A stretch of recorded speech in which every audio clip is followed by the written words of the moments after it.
amazwi noma mabili noma mathathu mangiphambe kwakho ngizowakhuluma abe ukuphila Nkosi kubantwana bakho.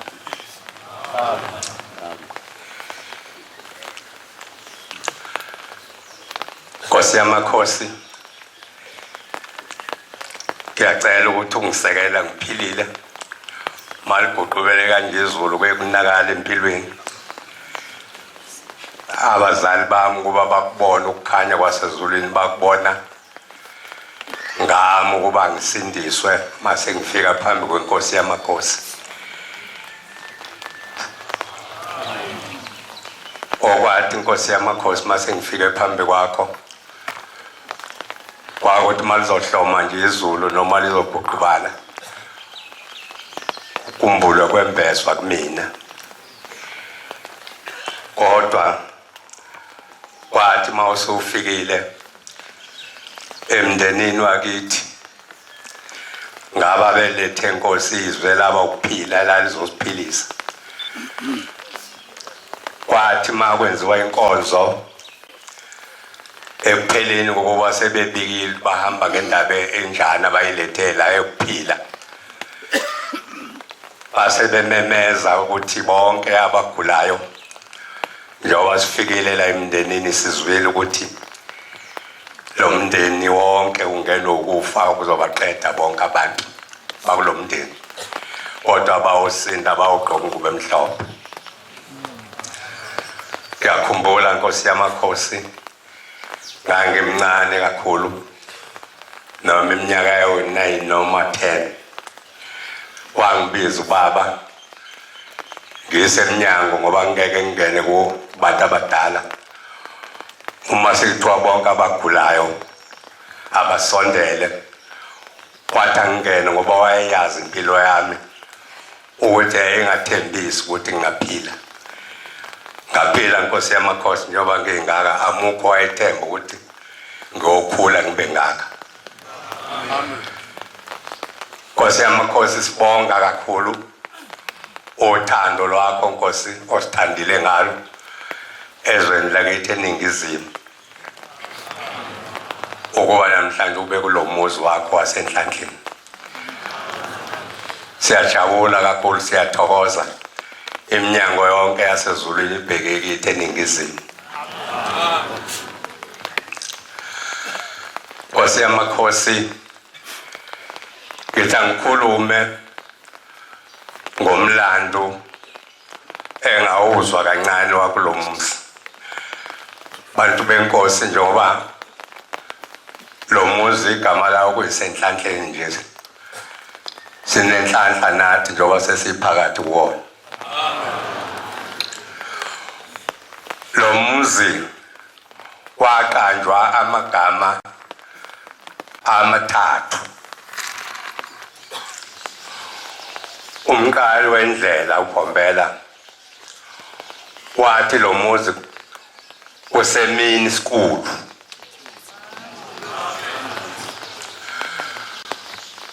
Inkosi ilanga yafika yathi kuse-Edeni. Inyanga yezulu yafika yathi kuseNhlanhleni.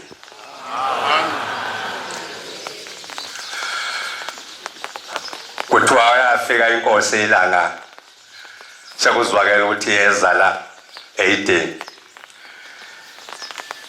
Baphuma abantu njengesewujwayele ukuthi kuyaphunywa ma sekuzoqhamuka uNkulunkulu. Ilapho la bantu bathi mabelindile uNkulunkulu. Ilapho la bantu bathi mabelindile kuthiwa kwabonakala insizwa ezazivunule iconsa, insizwa endala ezimbili ezafika zabuza ukuthi ayikafiki inkosi na. Bathi laba ayikafiki, zaseyifulathela lezi insizwa sezihamba sibheka la beqhamuke ngakhona. Yathi mayifika inkosi yamakhosi base bebika ukuthi kade kufike insizwa ezimbili zabuza ukuthi awukafiki. Kwathi ishonephi base beyakhomba. wathi phuthumani nibize baphuthuma kwatholakala ukuthi abasayiboni kwawe wathumela futhi ukuthi batsheneni babuye lapha bebebona abantu basezulwini ikhuluma ngenhlanhla ekulomuzi bangcwele kunesalukazi esikhona phakathi kwalomuzi lesalukazi siwuMaduma lo muzi wawukade unensimbi ngesikhathi esidala kumaba uMshumayeli uNcube kwakujantshi nje wawulenga la ushawe kube sekungena abantu esontweni kwaqhubeka namhlanje kukhona insimbi ekhalayo nensimbi esingenisayo esontweni lo muzi unamagugu amakhulu asezulwini bangcwele ingakho nje ngithi ukumenywa kwethu sibe khona kuona inhlanhla enkulu kakhulu bantwana benkosi uthi lo uMaduma kwakhuluma ubabamkhulu uGagane wathi uyobuya eseyisiqu sesihlanu uyobuya semusha alibonga igama lenkosi engisho ukuthi ngithi angijwaphune ngeke ngabuza ukumlando wala kulomuzi bantwana benkosi inhlanhla esinayo siyayibonga ukuba sithandwe uJehova kuba siphe uThixo uNkulunkulu esinaye abeseba nomusa umqalo walokho kuhamba uthi bantabami inyama yami sikhathele kodwa lobo buNazaretha abusena kuphela phakathi kwenu ngizosithela ngale ngivuke sengembethe inyama entsha useyimbathela inyama entsha namhlanje umbethe esihlana boNkulunkulu sibonge kakhulu okuthema kwenzeka usewushintsha umzimba uthi ngolenkosazana kwabamnyama kuthina bangcwele ngoba sasingazi ukuthi sizoba ngabakabani kodwa wayazi yena umnikazi ngoba konke esikulandelayo nesikhona kwaziwa uJehova sibonge kakhulu izwi elasiphilisa sifile wawungakuzwa nokudla kumnandi ungakwazi ukuhlukanisa umnandi izwi okwathi ma sesihlangene sesophekezela umzimba onyazi othingo lenkosazana elathi malimemeza lithi namhlanje osezohamba phambi kwenu onyazi bezulu saphila bangcwele uze kube namhlanje saphila siyaphila saba nenhlanhla bangcwele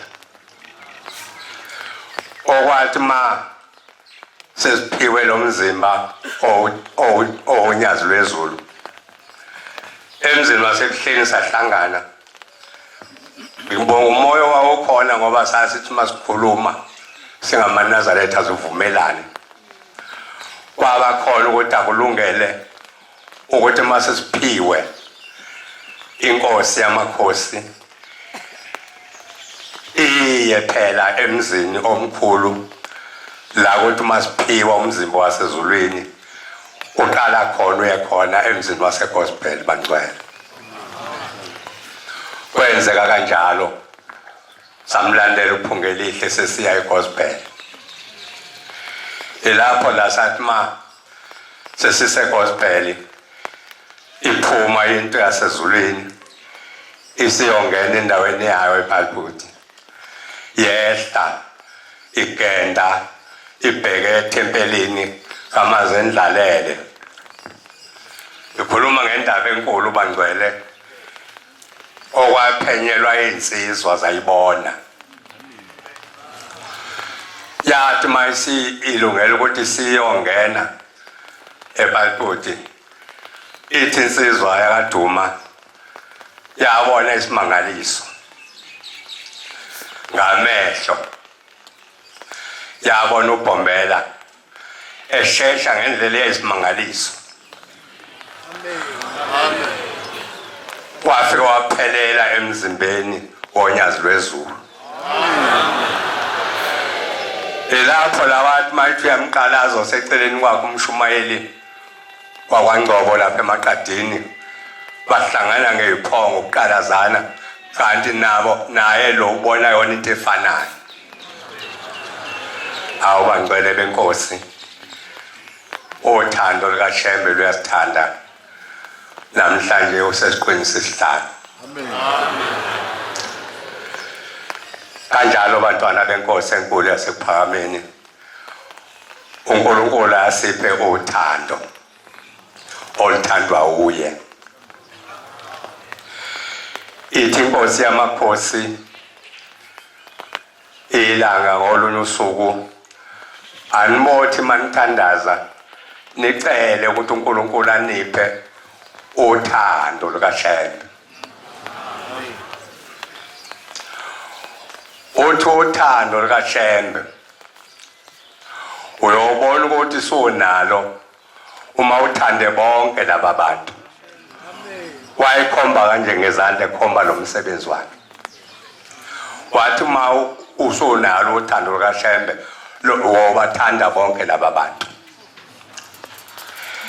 Isizwe yakithi yakamgcineka yathi mayizwa yathi awu ngalamuleka namhlanje ngizophumelela ngoba sengizwile ukuthi uthando lokuthanda uShembe uqala uthande abantu bonke. Walala kwathi ekuseni bavuka abalunga abantu baphuma waqala ukubabuka abantu wathola kunjengoba bekunjalo abengamthandi akukho ukuthi amthanda. Lensizwa elapho la ethi usho ukuthi ukulandela lokukholwa kuyidwala lebushelelisi ngoba manje wakwenza kwabalule sakuzwa ukukhulunywa inkosi yamakhosi kodwa manje sethi uyakwenza kwehluleka.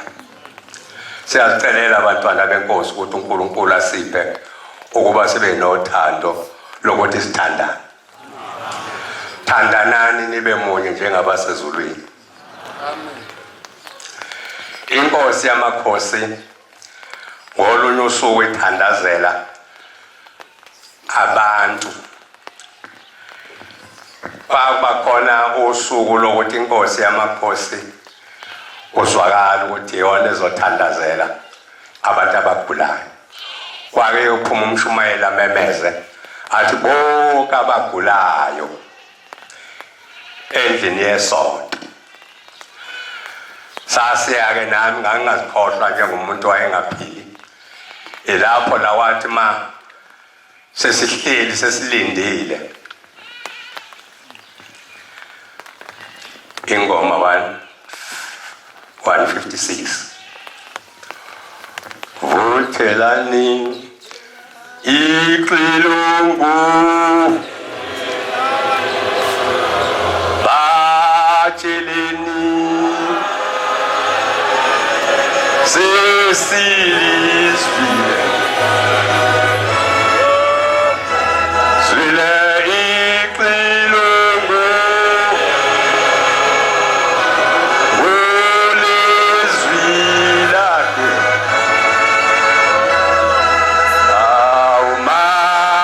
awumazilazi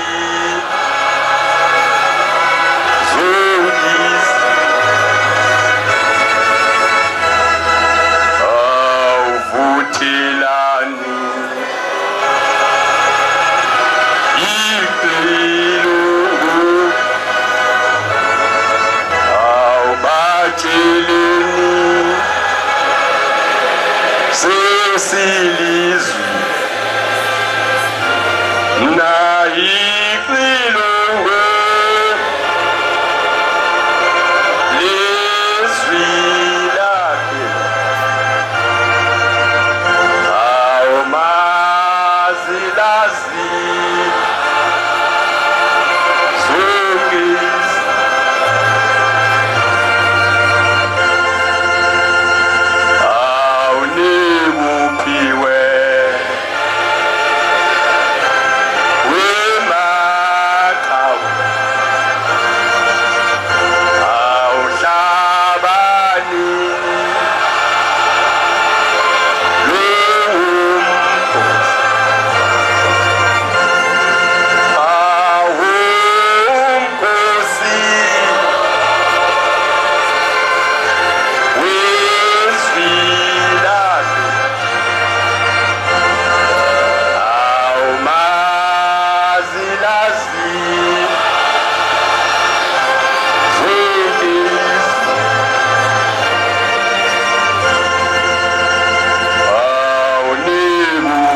yangena inkosi yamakhosi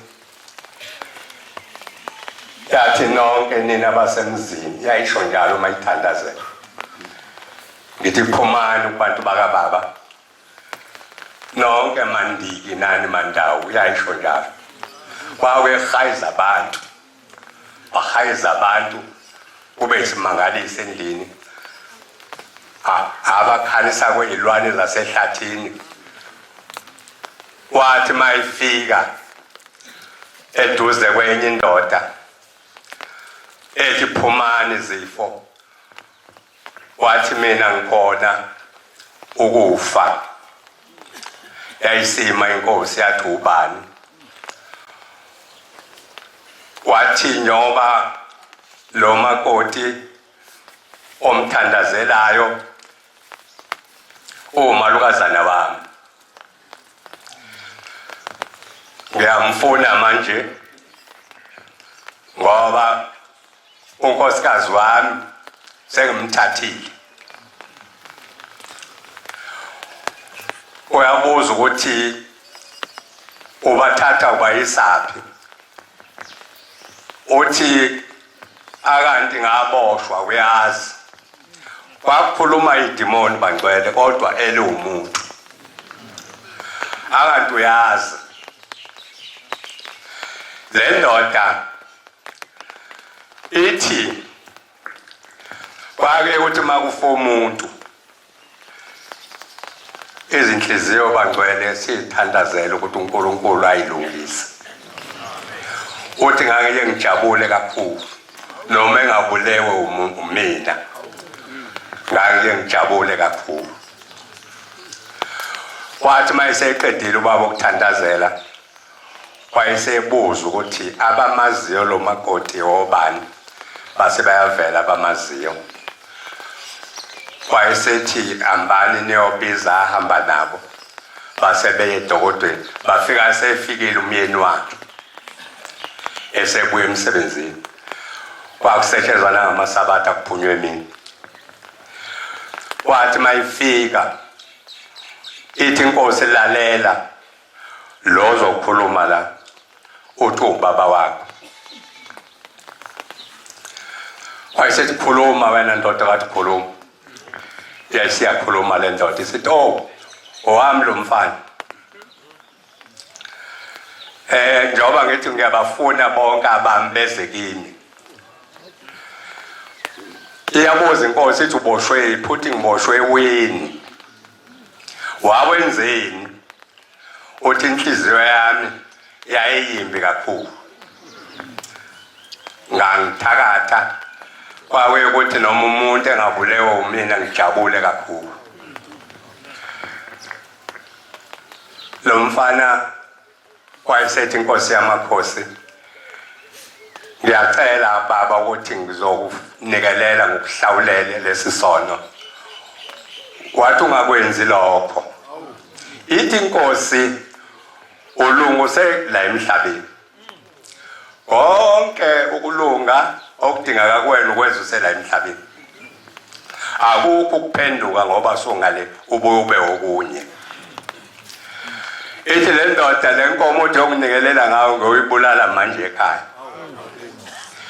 inhliziyo embi nenhliziyo elikhulu bangcwele uNkulunkulu asiphe inhliziyo efanele thina njengoba uNkulunkulu wasithanda wasipha ukuthi simbone uThixo ozokwenza ukuthi abantu benze intando yasezulwini bela emhlabeni bayafikela usuku lomhla ukuphela sebeyongena emzini asethembisa wona okhazimula ngaphezulu kwelanga nenyanga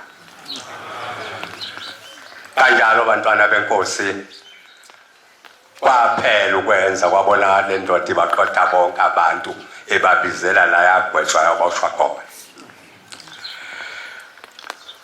ukhulunyiwe kakhulu ngoJulayi ngenhliziyo bangcwele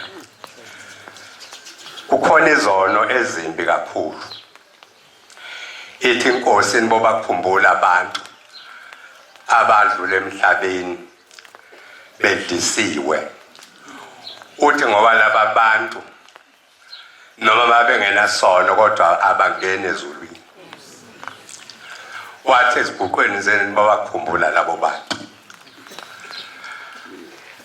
hayi bangcwele sangathi ubungcwele singaba yibona njengoba silandela inkosi yamakhosi yasezulwini ingcwele amen ngizocela incwadi kaMateyu isehluko sika 13 amavesi nje amabili u16 no17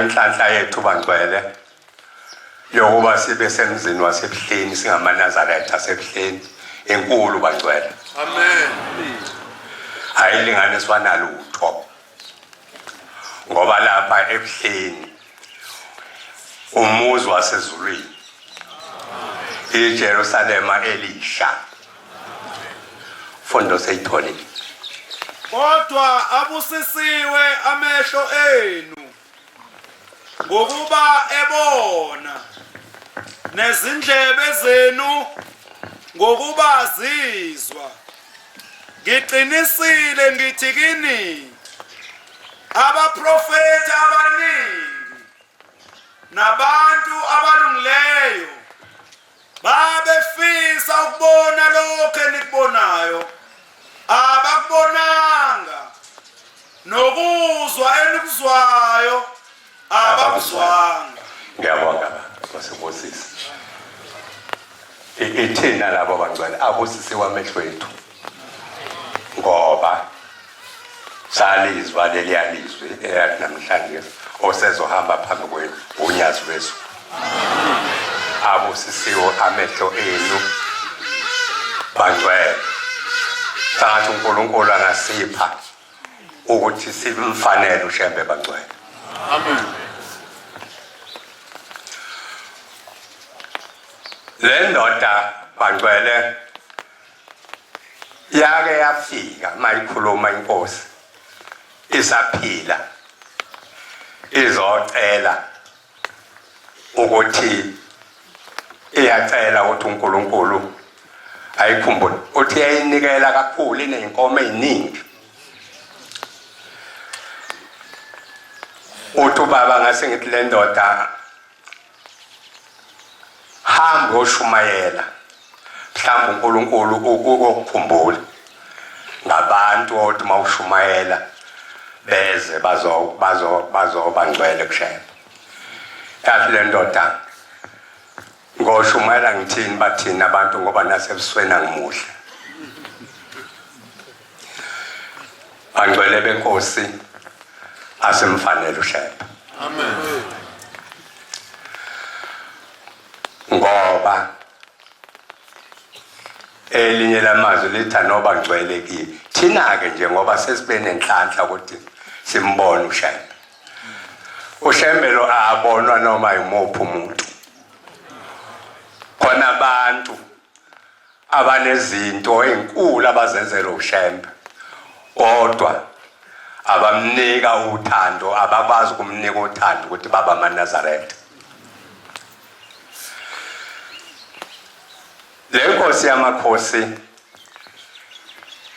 umqali wendlela izinto azenza zamkhombisa ukuthi uvela ezulwini. Uma ifika ngapha ngakithi emzini owawuqamba wathi kusebhekimisiya wafuna indawo yayisiyavela indawo eyiplaza wayesekhuluma nabantwana bakhe ukuthi abanikele ithengwe leplaza wayeseyakhokhela umlungu wayese ewakha umuzi wawuqamba wathi kusebhekimisiya wayesecela ukuthi ngiyathanda ningixhumanise nenkosi yesizwe ephethe le ndawo ukuba ngiyozethula kuyona ukuthi nami sengikhona kule ndawo yakhe ayiphethe. Kwenzeka-ke ukuthi inkosi bamise kuyona inkosi wayesefika ethiwa sezulwini. Ngiyabonga kakhulu ndaba ezitha ngizozethula nami senginjenganozo okugana ngoba senginomuzo sokhona la ngithi angizoziveza kuwe. Kanti uyakhona noBhombela le nkosi ayimthandi izwile nje ngendaba ukuthi khona uShembe yayibona nezinsizwe yayizazi neyayiphuza nazo utshwala ukuthi ayisaphuza utshwala sezimaNazaretha. Wase kuba indaba ayicasukelayo nje kaShembe mayesembona Bukhomo uthi njengoba uthuzela wayeselungisa amathe ekhuluma ngesila songambona uShembe wawaqoqa amathe wayesewatsaka amathe ayisedlula phambi kwenkosi yamakhosi amathe. Lapho la inkosi yasezulwini yathi awu lokho kwenza kimi lobo bukhosi ubuyinkosi nje wawunikwe yithina boShembe. Kusukela namhlanje sesiyabe sisula kuwena lo bukhosi. Wacasuka wanganaka waya phambili yayimshiya inkosi yamakhosi awuphelanga isikhathi waphuma incwadi eyisamane eshoyo ukuthi ahlanganisa yonke isizwe sakhe. Le ncwadi isho ukuthi ubukhosi kuyena buyaphela sekuzothi inkosi akhelene nayo yasemabheleni iyona esizophatha isizwe kade siphethe. Kwabanjalo bangcwele kuze kube namhlanje leyo nkosi baphela ubukhosi bayo. Silandelenye indaba bangcwele. uNkulunkulu wehle ezulwini wazoba umuntu ebantwini. Amen. Asekushilo nje uShembe kusuke kuzokwenzeka njengoba eshilo. Amen. Isizwe sakhe abanye bakhe bake bazama ukufika ngababona ithemba ezinhle bezama ukuyokhonzela ukuthi bungabuyela lobo bukhosi. Akululo kuba bubuyele ngoba wathi seUNkulunkulu ephambi kwakhe wangambona waze wenza isenzo esimbi. maNazaretha amahle enkosini uShembe wesimangaliso. incwadi kaDeuteronomy 18 verse 18. Sinendaba thina engekho kubantu emhlabeni. SinoNkulunkulu osho into yenzeka njengoba eshilo. Kanjalo enye inkosi ngiyabonga namhlanje ngoba amakhosi Nkosi yamakhosi njengoba siyeza ukuthi ubaba mkhulu eqala ukukhuluma nobaba wathi ngithunywe emakhosini. Amakhosi kwawukuba abanesilo ukuthi ambone uShembe. Namhlanje ayambona uShembe bangcwele ayibonga inkosi. Nanka phambi kwethu. Ubukhona ngoJulayi. Athi mama khosi esehlele lapha ngabona eqile ku40. Ngawajabulela amakhosi. Ngabona futhi ukuthi ngoba khona inkonzo enkulu nemnandi yomgidi asengase abe ulayini ewodwa amakhosi abonge igama lenkosi. Amen. Le nkosi funda baba njengoba Ngiyakubavezela umprofeti kubafowabo abe njengawe. Ngiyakubeka amazwi ami emlonyeni wakhe. Uyakukhuluma kubona konke akutshelwa imina. Uyakuthi uma ekhona ongawalaleliyo amazwi ami awakhuluma egameni lami ngiyakwabiza kuye. Kodwa umprofeti oyakhuluma izwi ngegama lami engingamyalezanga ukuba alikhulume noma ekhuluma egameni lezinye izithixo lo mprofeti uyakufa impela. Ngiyabonga baba.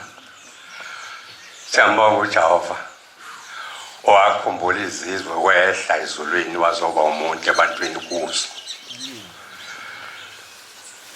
uShembe bangcwele munye namhlanje uyiziqu ezihlanu.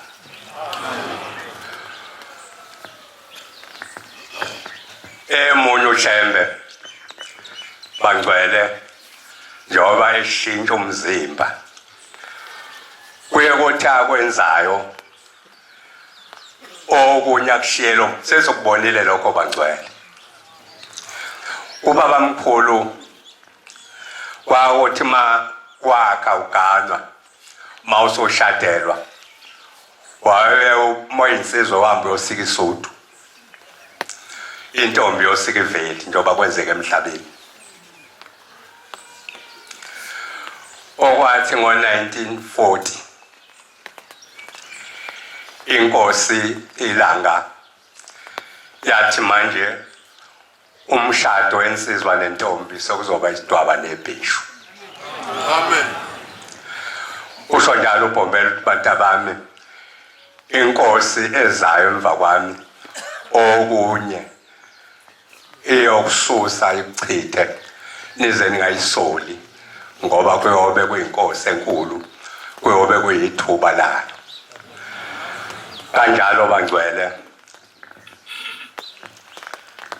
inkosi yamakhosi okwathi uma seko 1940 kwaphela umshado weveli nesuthu wase kwa umshado webhishu nesidwaba kuze kube namhlanje. Amen. Kanjalo bantwana benkosi enkulu yasePhakameni asizilandela izinto zikaShembe kungabe bikho esithi kwakunjeya sekunje manje. Uma kunjalo asiyokuthola isiqalekiso ithi inkosi uma kwamsola uShembe akaba kwazalwanga. Bantwana benkosi sineJerusalema elisha ebuhleni. Kuyangijabulisa kakhulu ukubona amakhosi. Ithi inkosi ngolunye usuku nithokoziswa yini uma niza la nishiya amakhosi ngemuva. kwakuwumbuzo lo ongeke wazi ukuthi ungawuphendula uthini kodwa yake yabuza kwakuyingoba ihluphekela ukuthi akukapheleli mayengakafika amakhosi la kulobo buNazaretha.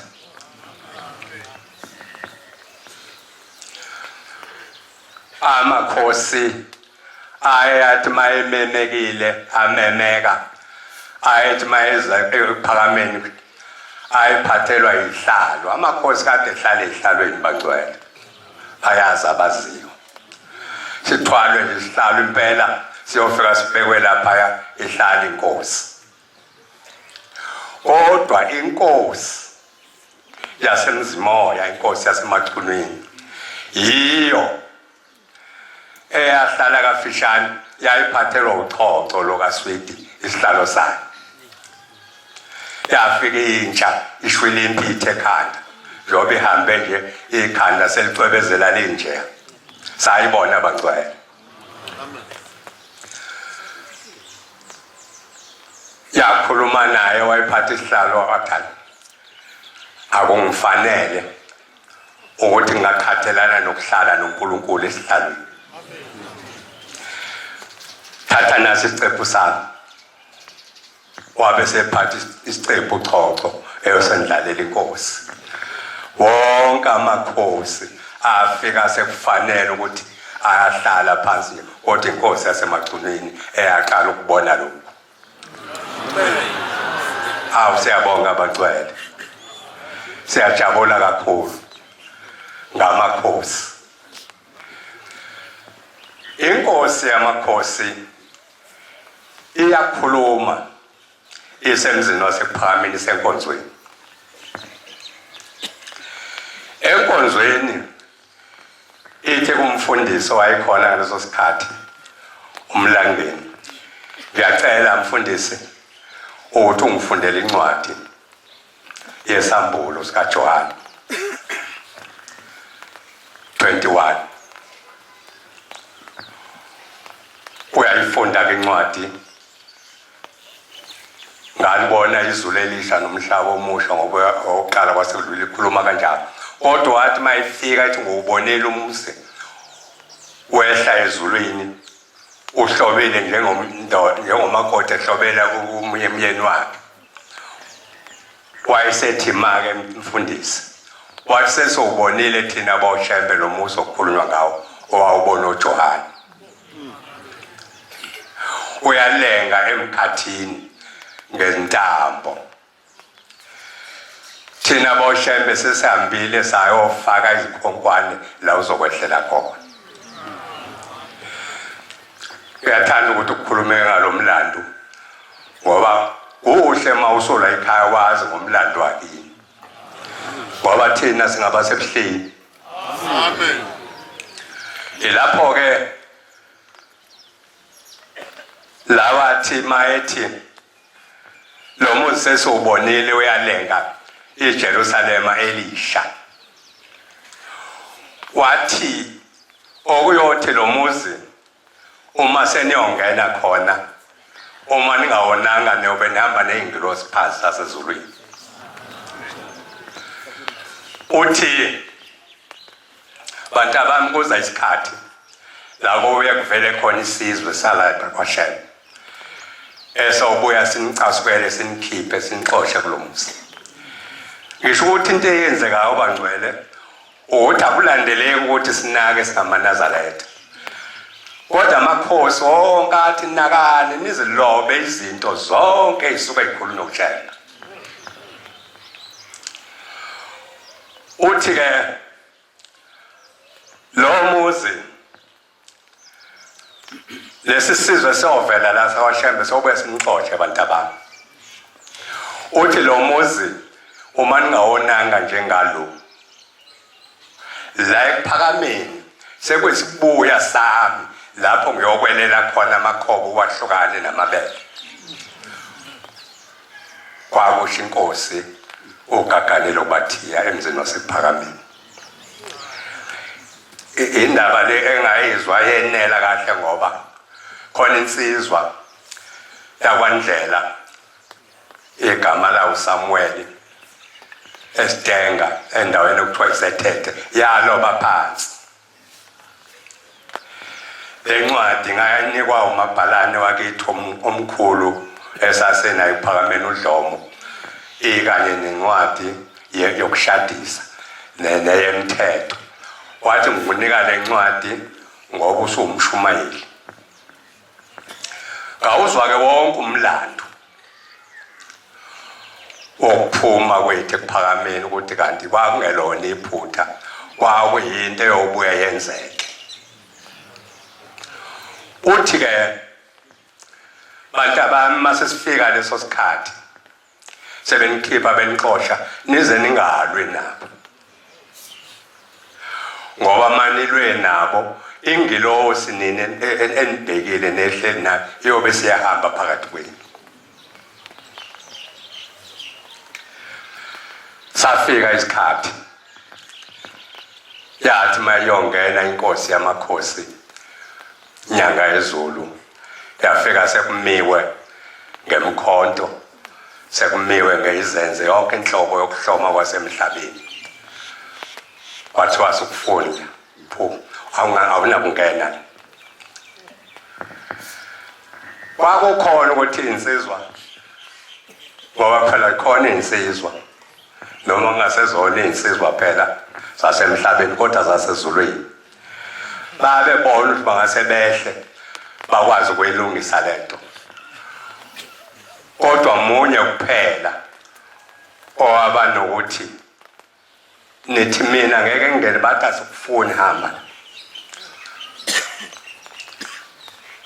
Wayesethi kumshayeli, ishaya imoto sengiya embeka enkosini yaseMaqadini. Uthi ke bantu abami nize ningalwe nabo, niyophuma nihlale ematendeni, niyobe seniholwa inkosi yesithathu. Aba uNkulunkulu. Amen. Inkosi yesithathu inyanga yezulu. Amen. Uthi bantu abami le nkosi yoba nomusa yonenzela izinto ezinhle. Awusayibona inkosi yomusa yasenzela izinto ezinhle. Amen. Wonke amathempeli omhlaba manje umuntu usethi maye kwenziwe ithempeli atshala ihlahla, zatshalwa yona inyanga yezulu njengoba nibona kunje ebuhleni. Nakithi empumelweni yahamba yayidoda yayothenga imkhuhlu yayitshala, wathi wanenzela izinto ezinhle inkosi yesithathu inyanga yezulu. Kanjalo bantwana benkosi, uthi ke nize nophathe kahle lo muzi, niyothi maningawonanga njengalo esikuwona ePhakameni. La ePhakameni sekwesibuya sami la ngiyokwelela khona amabele. iJerusalema elisha ebuhleni aboNkulunkulu. Ngithi angibonge nje kakhulu bantu bangcwele, ngiyibongela ngibongela nani nonke nikhona la phansi kwesandla sonyasi. Amen. Sicela uNkulunkulu asiphe uthando lomntwana nobunye nokuya nganhlanye njengamanzi, njengoba umthandazo kaBhombela washo ukuthi laba bantwana abangilandelayo ngicela Nkosi ubenze baye nganxanye njengamanzi. Siphathe ngobungcwele bangcwele. Ithi inkosi ilanga emzini waseMkayideni, niboqaphela ningabambeleli ngegama likaShembe Odakeni. Uthi ukubambelela ngegama likaShembe Odakeni ukuthi ukuhamba kwakho uma ungasahambi ngokuyalwa nangokufundiswa uShembe, abantu baye bebuza ukuthi wenzani manje akade uShembe wena. Awubusaba umaphumulo, awusaba umdluli, awubusaba uNdlovu, kodwa kuthiwa uShembe. Libe seliyangcola igama likaShembe. Wayekhuluma kanjalo ngesinye isono esasenziwe omunye. Kwaba khona inkokhelo enkulu, inkosi yamakhosi eyathi mangena phakathi kwenu sasibuye Nhlangakazi ngizwa iphunga elimbi kakhulu. Leliphunga ngiqale ngalizwa ngapha kumakhosazana entombini. Uthi leliphunga ngabuye ngalizwa ngapha komame, ngabuye ngalizwa ngapha. Kwathi manje angisazi ukuthi ngizokwenza njani. Leliphunga elesono eyathi inkosi yamakhosi isona esimbi yake yaze yahamba ngoba uShembe uyakwazi ukuhamba ezulwini abuyabuya libonga igama lenkosi. Wahamba wayofika esihogweni ophethe isihogo uSathane. Wafika wabuza ngalesono ukuthi wenziwa njani umuntu owenza lesono. Wathi uSathane nala adingekile isona esimbi. Sidlangile nje nohulumeni abakhona sangathi basisekela. Asisinde eManazaretha ngoba thina sibona uNkulunkulu. Lesi sono angazi ukuthi ngathini. Yagcina inkosi ithi bonke abenza lokhu ngifuna beze kumina bazovuma. Abantu abanenhlanhla baya bayovuma. Yagcina isithi inkosi ngithi nonke manje mangahamba ningabuye ningilandele. Ngitshela aManazaretha ukuthi ungaphila impilo uma ungasamlandeli uShembe. Kodwa sake sahlelwa into enjalo emzini oNgcwele wasePhakameni. Yavalwa nje inkonzo esho njalo somelwa amathe wangazazi ukuthi ukwenza njani. Yafika inyanga kaMashi saya kuMashi wawusemzini wakhe ubaba okuthiwa isekhangela. Elapho sathi masifika insizwa isenothando kwakuthi maseyiphuza amatiye antambama ngesabatha ziqubule nje zishaya izandla zishaya amaphothimende zishaya umgidi zihlabelela isihlabelelo 147 izwi lezulu liswakele emhlabeni wonke zibubula ibubula into kaVoyizani Majola ikhalisa kwejuba lesikwa. Waphuma umnikazi wayothanda umgidi baba kwawulayithwa amalamba ezansi la kwasa okungaliyo bagcwele. Lithe izwe umgidi wabantu bonke savunula sadonsa sakhuphuka. Kwakusahlatshelelwa lehlabelelo oyiza namuhla iza ngamandla. Bheka isango selivuliwe. Zayisenesasasa ngoba zayisanda ukuba kuqala ukuthi isinwe lezo zihlabelela. Kwathi masifudumala kungena kuchorus yokubhekale sabona phansi kwamathungulu umfundisi eza. Lwasishaya uvalo lwaphuma ngeenyawo wathola usena nje soyaphephuka. Wafika umisa umgidi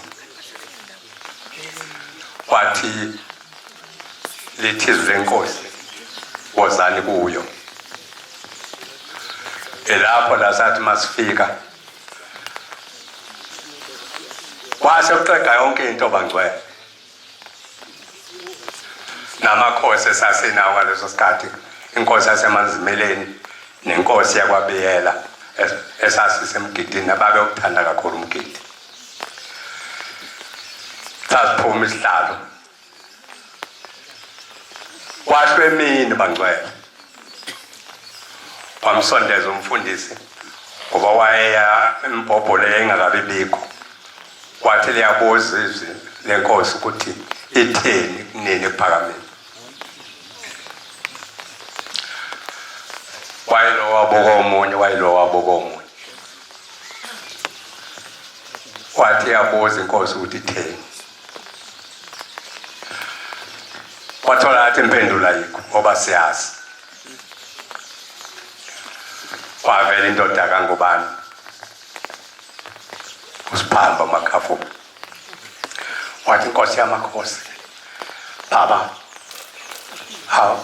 besingeke siphila mokho umunye singamlandela. Wathi Thulu ngabe uphendulela abantu uma ungakwazi ukuthi uthini.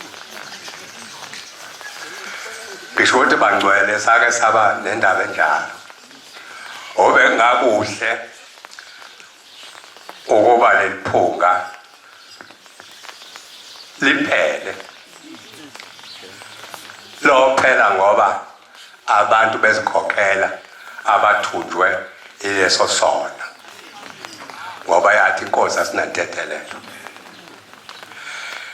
Isono sokuthandana abantu bewubulili. Bayezwa abantu ukuthi ngithini. Kanjalo Bangcwele benkosi ayasimisela. Ngoba simisele kakhulu phela ukuthi uShembe la isibizela khona kulomuzi okhazulwa ngaphezulu kwelanga lenyanga. Siyongena siyobonana naye. Siyongena kulomuzi sibonana naye ngoba senza asigunyaze ngakho ukuthi khona okuhle. Ngoba sifundisiwe ngokuhle konke Bangcwele. Abantwana benkosi enkulu yasePhakameni. Inkosi enkulu yasePhakameni ithi sise gospel la kukhona khona amagugu njengakulomuzi. Ngolunye usuku ihleli yothiwa isiyabubula isibize umunye inhlansuthi ithi wozala ngiyakuthuma uyabona mawushona nje egospel ke kukhona indawo ekhuphukayo yoshona. Wathi uzofica indoda ibophele imbongolo. Le ndoda uboyicela ukuthi ngiyayicela seyimangela imbongolo. Zithi uyayishaya zilambile uyayishaya angihawukele. Wathi mayifika lo amthumile wafika indoda imbongolo seyijuluka sezimanzi. Engasayishaya ngeswebhu sefulathelisa ukuthi eyishaya ngazo. Uqondo ukuthi aqede indima yakhe. Khona indima mawulima ukuthi isikhofu. Wafika wayicela le ndoda. Wathi ngithunyiwe inkosi yamakhosi uShembe ukuthi lezi imbongolo sezikumangalele kuye. Ukuthi uyazilimisa manje zikhathele uyayishaya. Ngakho uthi uyakucela ukuthi uma usuyikhumulile ucela ukuthi ufike kuye. Le ndoda yalalela. Yayisigodukisa imbongolo yafika ikhumula. Yayisihlamba igeza kahle. Ilungelo kuya kuThixo. Yathi mayifika iguqa wayesethi awutana. Imbongolo sezikumangalela. Zithi uyayishaya seyikhathele. Ukwenzelani lokhu mntana? Awunaso isihe. Yakhuleka le ndoda umfundisi yathi baba bengithanda kakhulu. Kodwa manje mase kunjena Nkosi yamakhosi. Ngiyacela ukuthi ungithethelele. Hayi le ndoda wathi kulungile mntanami ngiyakuthethelela. Le ndoda yagcina isiphenduka yakhetha inkosi yamakhosi yasePhakameni. Le ndoda esikhundleni eyinaso esontweni saba yize siyibona uThixo. Ukuthi lo kwazi ukuthi imbongolo ekibophele azizwe zimangala kuyena. Wayinikela wayikhetha inkosi yasePhakameni. Owaqhuba eseyikhethile inkosi yasePhakameni yagcina inkosi yamakhosi ilanga isemgcoba. Inkosi yamakhosi umqali welesi emgcobe bengumfundisi. Umfundisi uNkwanyana. Owakhula wahamba senekhulu leminyaka emhlabeni. Hayi bantwana benkosi. uNkulunkulu asipho ukwenza kahle. Ukwenza kahle koba senze ushemba asifundise khona ukuthi ukuhamba okuhle komkweni njengoba senegama elikhulu ukuthi ngamaNazaretha kunje amukho umuntu ongakwazi bangcwele. Ngibonge bantwana benkosi, Nkosi yasezulwini, sengibuyisela umsebenzi wakho Nkosi yamakhosi kuwe obungiphile wona. Nkosi bosise ngizwini. Siyabonga amazwi amnandi siwaphiwe umfundisi wenkosi, inkosi izimbusise.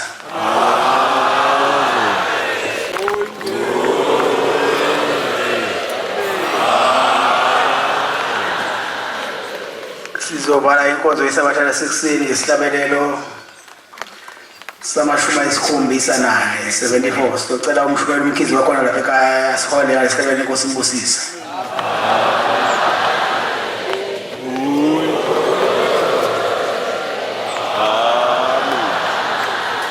Nkosi kusipha abangcwele.